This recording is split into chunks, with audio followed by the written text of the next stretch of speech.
What's up guys, I'm Phoenix Master 1 and we have got our 5th Emblem hero and Emblem Lyn. So I'm going to be explaining everything about her and the new style mechanic that she has got, and I'm also going to be going over my Emblem hero tier list, and at the end I'll also go over what you could expect out of FEH next month. So she's a green bow infantry unit like a lot of people expected, and here she is going to be attacking duo Fᴇᴜrm, who isn't really supported all that well.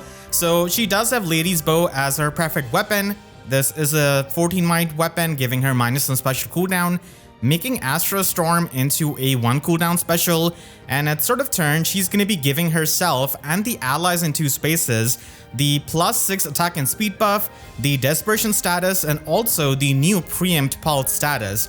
So Preempt Pulse is basically the -1 special cooldown jump before your unit's first attack, and this is going to be working on any kind of special similar to the remix Warbreaker of Thor. So even with a Gale Force team, you're going to be able to make use of this special jump, which I really like. So this kind of special jump is going to be helping you counter the Scowl effect and the Hush Spectrum, and this is going to be stacking up with the other special jumps that you may have on your weapon or you may have on skills like Creation Pulse, for example. So all of that special jumping is going to be stacking up, and keep in mind that this is going to be giving you the special jump before your first attack. So this is offensive in nature, so she gives out really good support, and the Desperation status is going to be helping a lot of the other units that are going to be running Emblem Lyn Ring to just nuke really well with it. But Hardy Bearing is something you need to watch out for, and if she's within 3 spaces of an ally, then she's going to be getting extra attack and speed in the combat, depending on 6 plus 20% of her speed at start of the combat. So she's got 48 base speed, and then she gets the +6 visible buff. She also has the speed grade talent, so that is going to be the visible speed. So we're going to be able to have 17 attack and speed on the lower end, and if you max her out with the great talent cap and with the speed boon and everything, then she's going to be able to get 22 attack and speed, and she also gets 7 true damage per hit, excluding the AoE specials. So her true damage is going to be a bit capped, which is for a reason, because she does have a lot of range.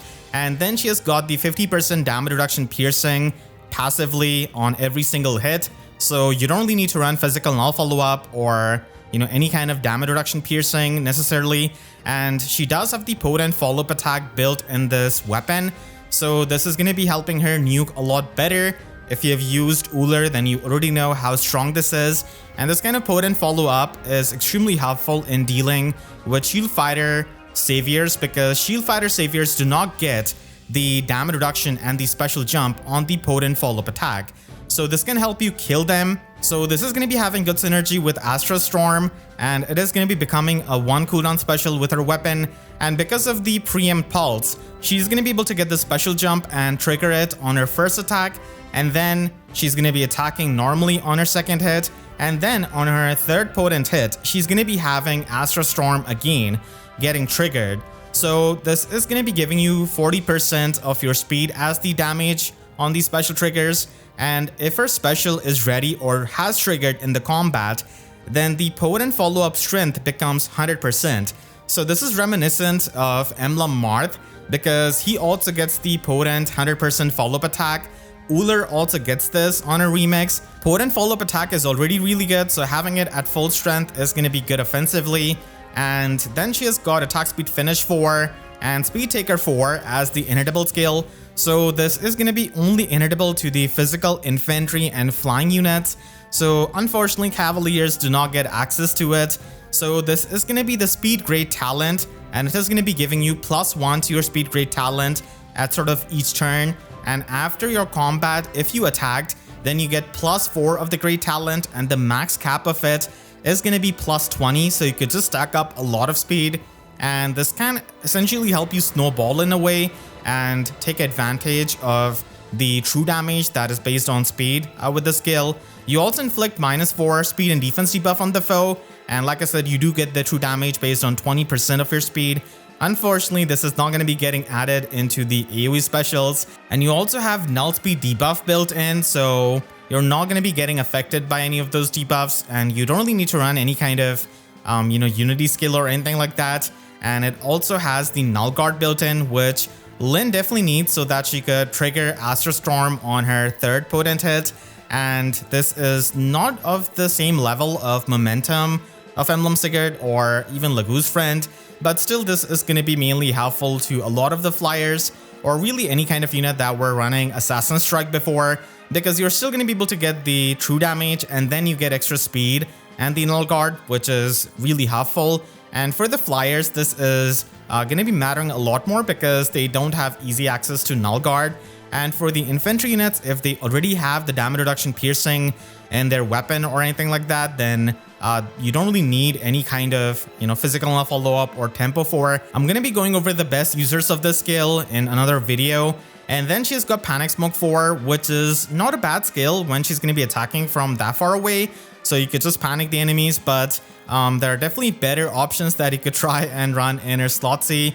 And she's not going to be minding a revamp to her kit, as we'll see. So she doesn't seem all that insane. I was kind of expecting more at this point when I was watching the trailer, but then of course we saw more of it. Here she's going to be killing Duo Fᴇᴜrm, but I do think that's a bit misleading because if Duo Fᴇᴜrm had her Hardy bearing Sacred Seal, then she would just kill Lyn here. Lyn has no bulk and no damage reduction to fall back upon. And if this Duo Fᴇᴜrm was supported by Setet, who had Breath of Life 4, then this would be even harder. So here we do see a new mechanic in Style, and Style is basically going to be an exclusive mechanic that these Emblem heroes are going to be having. They may even give this to other heroes. So let's go over the basic rules of the Style mechanic and the rules of, Emblem Lyn Style. So you're going to be suffering counterattacks if the foe is a ranged armor, which kind of increases their value, and now they've got access to Wily Fighter, Slick Fighter 4, so all of that is nice. And if the foe has DC, they can also counterattack, which kind of makes sense why we got Distant Counter Echo as an attune skill. A lot of units are going to be liking to have it, and if foe's range is equal to the distance that you're attacking at, then they can also counterattack. And when you're going to be attacking with this unit, then you're not going to be able to move at all. So you're pretty much going to be functioning as a ballista. It is going to be a bit restrictive in that regard, and you're not able to do any kind of after combat moves, and you also cannot break any structures with it. So you're not going to be able to get the pots easily, and you're going to be having 0 canto with this. So you cannot move whatsoever. So like I said, it is going to be a bit restrictive, but the payoff is quite huge. It is also going to be treating this as a 2 range for the skills, which means that the Far Savior of the enemies is going to be triggering against this, and you're also going to be triggering their Aegis. So with the combination of Far Save, Distant Counter and everything, you can still die. You're not going to be some kind of unstoppable unit, and this also disables any kind of duo or harmonic skills. So Ninja Lucina is one of those units who would love to have this, but then it is going to be disabling her duo skill, so that is going to be the trade-off. And you can also not use this in a pair up, which, is fine because not a lot of people are going to be using pair up that actively. And then finally, the most insane thing about this is that the AI controlled units can use this, which makes no logical sense when they cannot use the duo and harmonic skills. They don't even have access to ally support, summoner support. So in Aither8's defense, you're going to be having to face these kinds of AI controlled enemies that can switch up their style and attack at that range, which is going to be really annoying. I mean, we do have safety fence too, but still the fact that AI units can use this is really annoying, especially for Arena.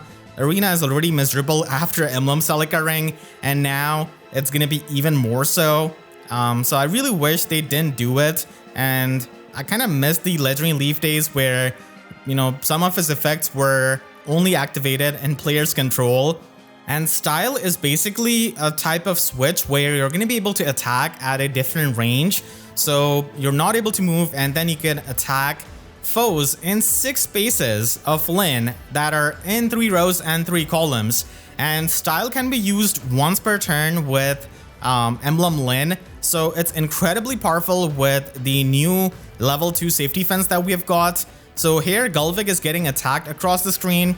Now obviously there have been units that can already attack across the screen like Emblem Celica and Emblem Sigurd, but they would have to move and actually go there, and will have to interact with these traps. Emblem Sigurd also has an extra action, so he could just retreat with that and not even care about the counter control. That's pretty much how I've been using Safe Defense level 2. But Lyn is going to be able to attack 2 turns and then just go ham with Safe Defense. So this is quite Ether Rates focused. And Summoner Duels, it is going to be cooked depending on the map layout. It is going to be really annoying because you cannot bring both near saviors and far saviors there unless you bring, Brave Sorin. So Gullveig is going to be dying here, and Lyn is still going to be really powerful with the combination of Bride Embla, who could inflict the undefended status, or even with Rearmed Layla, who could also inflict the undefended status. But then it becomes a game of, rock, paper, scissors, where they could just try and use Freyr to cleanse those, undefended status and stuff. So Emblem Lyn is breaking the mold for what was possible, just like the other Emblem units that came before her. And she does it more so with this style mechanic. Probably going to be getting even more insane with the time. And the Engage Emblem effect of her ring is going to be boosting up your special damage depending on your max special cooldown count, multiplied with 4. And this is not going to be added to your AoE specials. And as an Emblem ring, you do have 5 space range, 1 less range than Emblem Lyn herself, similar to how Sigurd ring gives you the +1 movement, whereas Sigurd himself gets the gallop status. So you're going to be able to attack foes in 5 spaces that are in 3 rows and 3 columns, which is insane. Still really good for so many units. There are a lot of applications with this, with units like Nurgle, who could just attack from a distance and steal all of your status effects. Again, I'm going to be going over a lot of the best users of this ring. I have a lot of them in mind when I make the dedicated video for that. The limiting factor of this Emblem ring is that only ranged units can use it. So if you're a melee unit, then you don't get much out of this ring. You're also not going to be able to use your AoE specials with this. The AoE specials do not trigger with this Emblem ring. For Lyn, it could still trigger, but she's not going to be wanting to replace her special, which gives her the potent 100% strength hit. And this ring effect is not going to be able to be used on turn 1. So again, that is a bit of a restricting thing, which honestly I'm going to be liking to face in the hands of the AI, as it's not going to be able to use it turn 1. And once this Emblem ring effect is used for attacking on that distance, then it cannot be used for 2 turns. So for Emblem Lyn, this is once per turn, and for the other units that use this ring, it is going to be not usable for them for 2 turns. So it does have a bit of a cooldown. So this is still a really strong ring effect, despite all of the restrictions that it has got and the other rules that it has to follow, which I did go over previously. So this Emblem ring is going to be opening up a lot of strategies, and Emblem heroes are pretty much unskippable. Doesn't matter if you're casual or competitive, because they give you value to your entire barracks, and these Emblem heroes themselves are pretty strong. So, most players are going to be summoning on this, but there is a chance that she might be in the hero rises because these Emblem heroes have too much value. Unfortunately, you're not going to be able to spark on this banner if you're not a free-to-play player.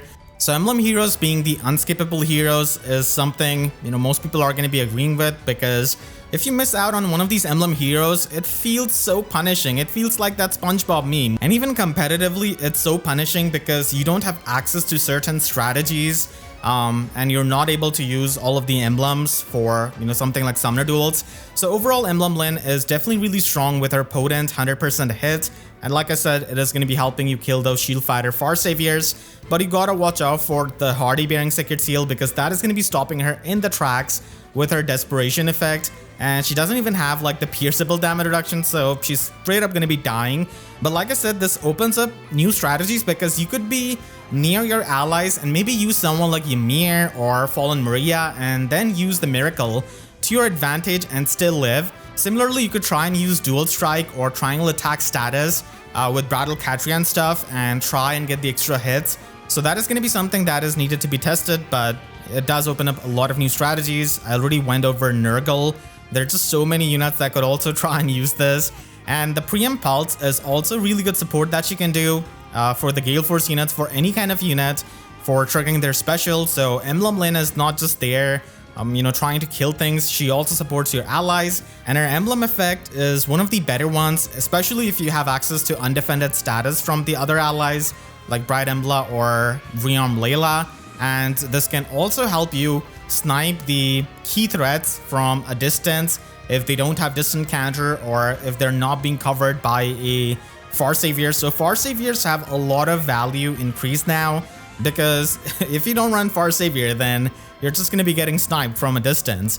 And we have got a lot of red saviors, so for Lyn herself, I think she might be getting eaten for breakfast by someone like Nidhogger, who's just insane.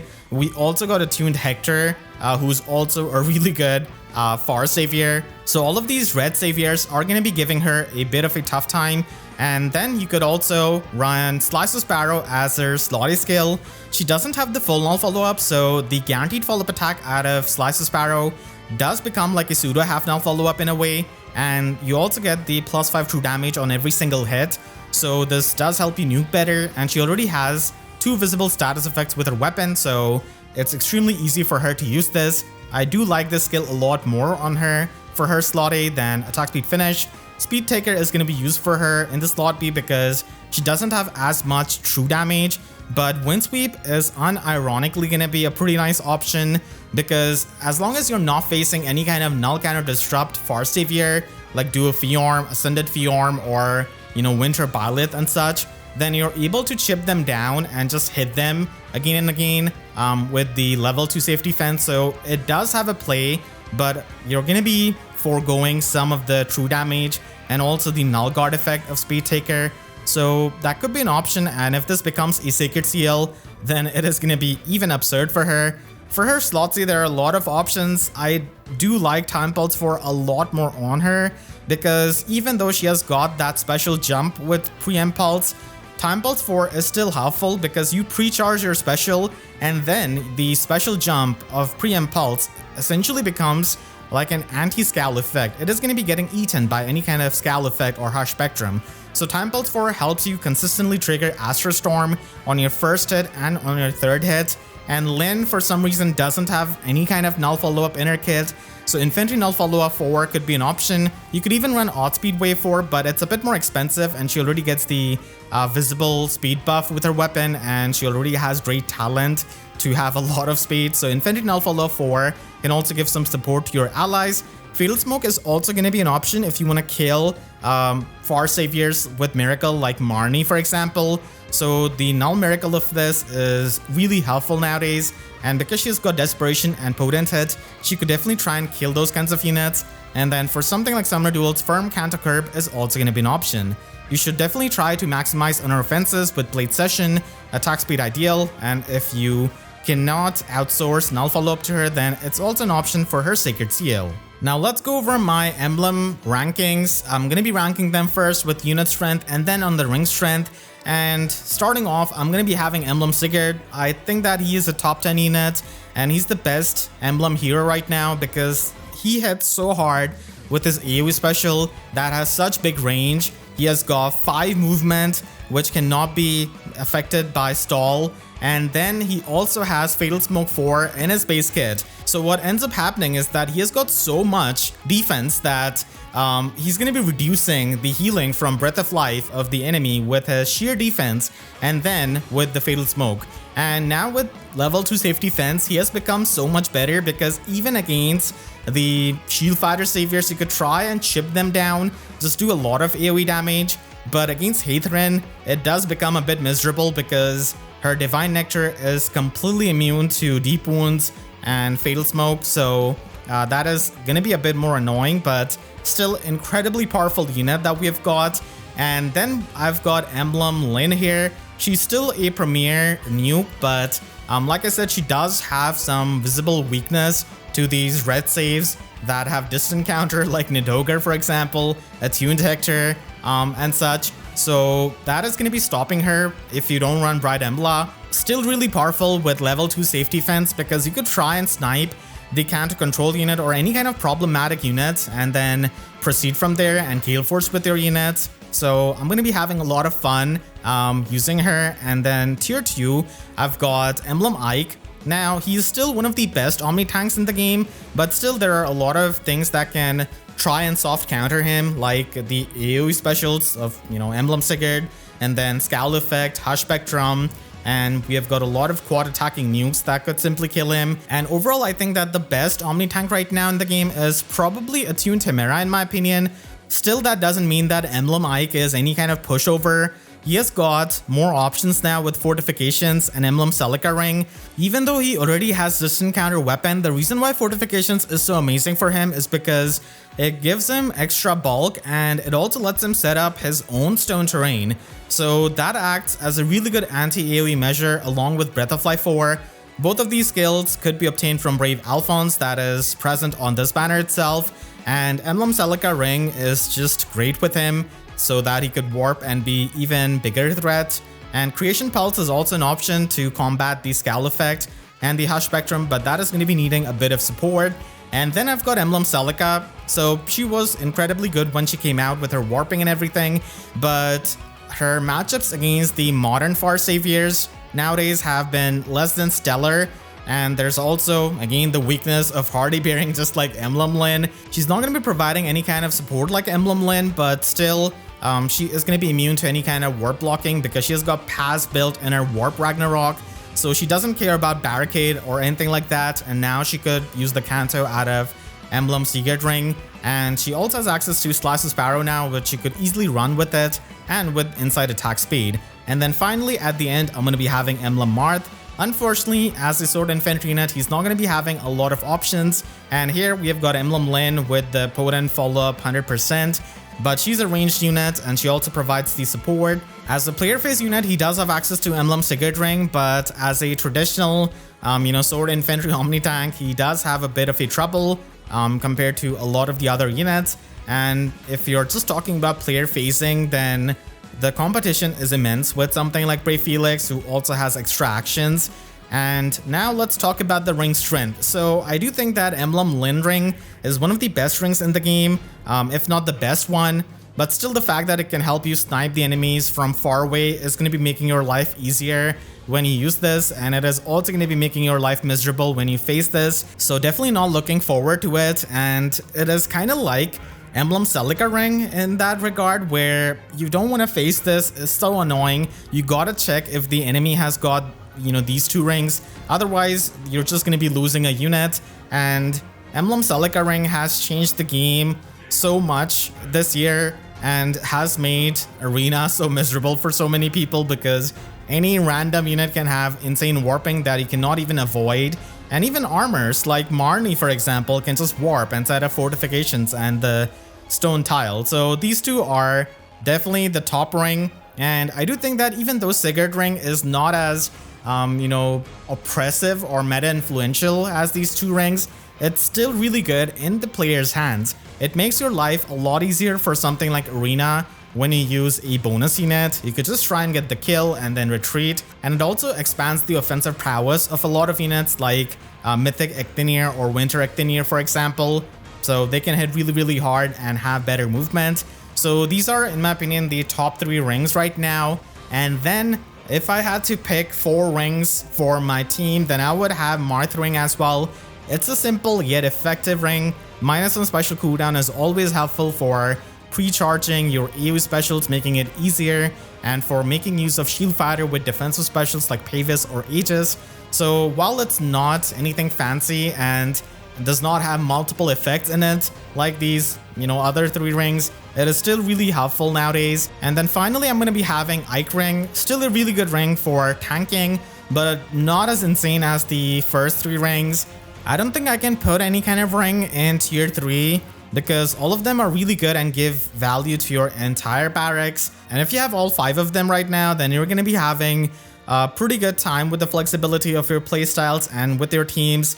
And if you play Summoner Duels, then you're probably going to be seeing all 5 of them on a Summoner Duels R team. So let me know what you think about my Emblem Hero rankings. And overall, this banner is easily one of the best banners ever because it gives you so much value in the green pool with Emblem Lyn, color sharing with one of the best units and the most, annoying unit in my opinion in Fᴇɪx.